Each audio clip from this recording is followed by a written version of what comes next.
guys, we're back talking some more Titans Season 3 on the channel. We're up to Episode 7. As we saw at the end of last week's episode, we saw Tim Drake's dad get shot because Jason gave all those people drugs in Gotham and they all started going crazy. Surprisingly, we don't really get a follow-up with Tim Drake in this episode. Most to really hear about it is when we open up the episode with Barbara and Dick Grayson waking up and finding out there was just people rampaging the streets overnight. Right off the bat, we get the answer for why Crane wanted that picture of Barbara Gordon that Lady Vic took in the last episode. Surprisingly, she's absent from this episode too, so there's a lot of weird omissions in this episode. It was actually to gain access to Oracle, which is something that I didn't think of initially until I discussed it more with people that watch the show, so shout out to you guys. Because I have to say, it's really fun to talk about the show with you guys, so make sure you guys do leave comments in the comment section down below, because I do read and respond to all of them. After last episode and Jason giving all those inhalers to people on the streets of Gotham, you did kind of figure that Jonathan Crane was going to be mad, so when they do talk to each other, it was kind of jarring to see that Jonathan Crane acted like he wasn't mad when they talked to each other, which is a major red flag, and I guess Jason didn't really care. He thought they were cool, he went to grab a new inhaler, and it looks like he got a new batch of stuff that just makes him collapse. Whatever Jonathan Crane put in that new batch seemingly was pretty strong because Jason Todd is pretty much tied up for the rest of the episode, as we do see him come to later on in the episode. He has this monologue talking to Jason, talking about how he's still scared of Dick Grayson and he should sit back and just watch the Titans destroy themselves.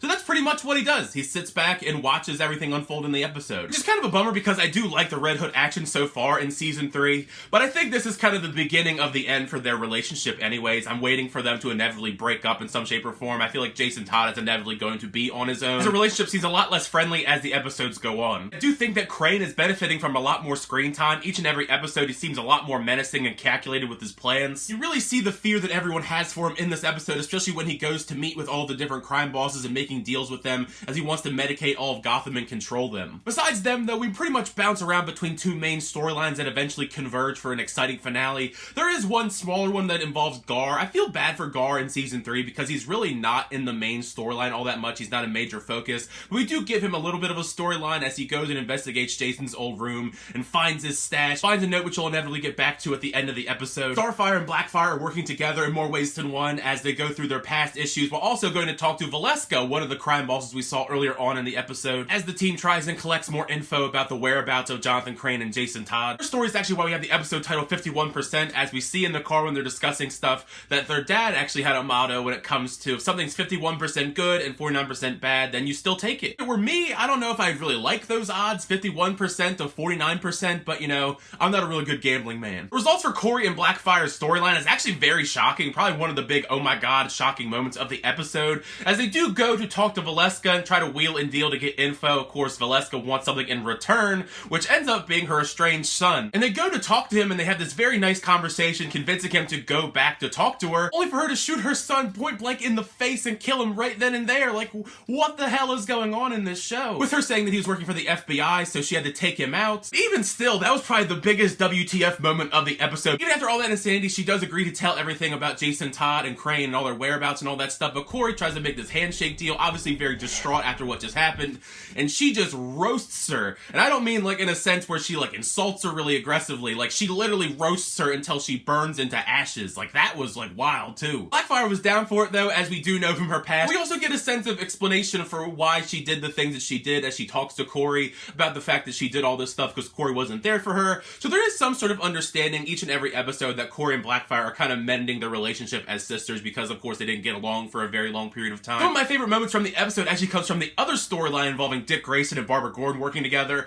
I'm a little biased, I'm a big fan of the Bat family, so of course I do favor them a little bit more. Dick Grayson is still trying to convince Barbara Gordon to let Oracle be back online, and she actually ends up letting it go back online now. We go see the really cool room that Oracle is in, and I think it looks pretty awesome even if we don't get a whole lot of it in this episode or maybe even for the rest of the series. As I said earlier, Crane actually has access to Oracle because of that picture he used, and he's using it to set a trap for them. Since now, thanks to Oracle, they think they know the location where Jonathan Crane's hauled up, and there's a really sketchy red van there. Dick and Connor get there, they see that it's covered in lead, so Superboy can't see into it, so like I said, major red flag there. And there's a person inside with another one of those explosive heart detonators, but this one's modified, so Connor can't even save him, and that guy inevitably blows up along with the van. Like I said, this episode's pretty dark with some of the material and the deaths that we see in this between the son, and now this random guy gets blown up because they can't save him. I also feel bad for Connor because that's now twice now in the show where he's not been able to save someone from that detonator, and he's been like up close and personal. Just why Oracle's stay in this season is very short-lived, because now that we realize that it's compromised, Barbara shuts it down and destroys it. So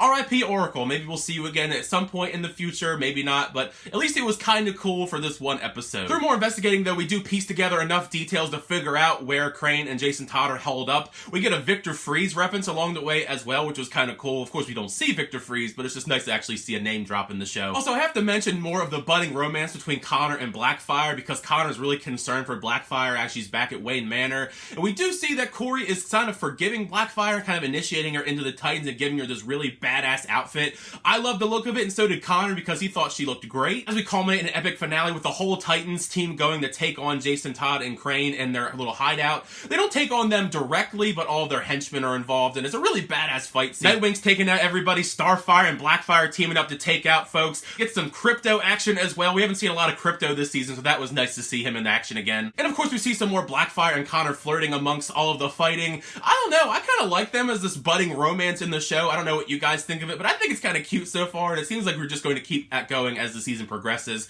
But inevitably, Jonathan Crane and Red Hood kind of just leave with their tail tucked between their legs. We end with a full-on celebration back at Wayne Manor. Barbara Gordon's even there, and she's trying to go away and sneak away, but her and Dick Grayson have this nice little conversation in some alone time, some other portion of Wayne Manor, and they end up kissing. So it seems like Barbara Gordon and Dick Grayson are back on good terms romantically, and I mean, I always like them together. Like I said, between the comic books and in the show, I think they're gonna have some great chemistry. I hope nothing bad happens to Barbara Gordon, because that's the one thing I'm worried about with this show, especially with all the dark stuff that we've seen in this episode. I mean, she may be in some grave danger, especially with Scarecrow involved. But the very last thing we end off on is what I was talking about earlier when it comes to Gar, as he finds that note that Jason had tucked away in his room, and he goes and talks to Molly, one of Jason's friends that we saw a couple episodes back. So that's the cliffhanger stinger for this episode, but it seems like it's great to see Gar actually get some sort of storyline, because that's one of the things that has been kind of unfortunate about the show, is because I do like his character, but he's not really overly involved in any of the main storylines, so they kind of just have to give him something to do, and I think that's great that we're going to give him something now, some sort of storyline. I hope it actually does get some development. But yeah, I had a lot of fun with episode 7 of Titans season 3. I thought it was great, even as we bounce around all the different storylines. It seems like things are really heating up, and there's some stuff that I still want to know the answers for. Make sure you share your thoughts down below. What'd you think of episode 7 of season 3 of Titans when you get a chance to check it out? Did you like it? Did you not like it? Share all your thoughts and theories on what you think is going to come next when it comes to these characters. I think that's part of what makes this so fun, is having that discussion with you guys down below. So make sure you share your thoughts, because that's part of the fun of this.